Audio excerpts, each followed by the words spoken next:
Hertzler Systems is pleased to present Navigating GS. During our video you will see how to move through GS, including logging in, accessing the GS Online User Guide, locating settings, and navigating between pages.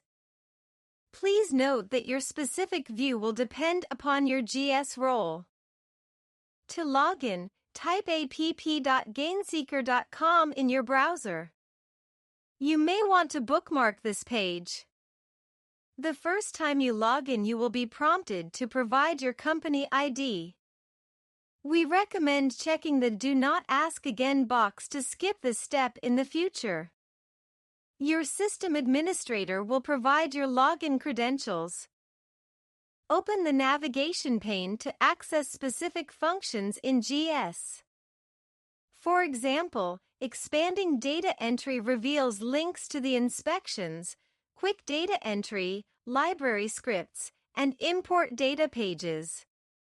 To navigate back to the home page from anywhere in GS, click on the GS logo at the top of the page.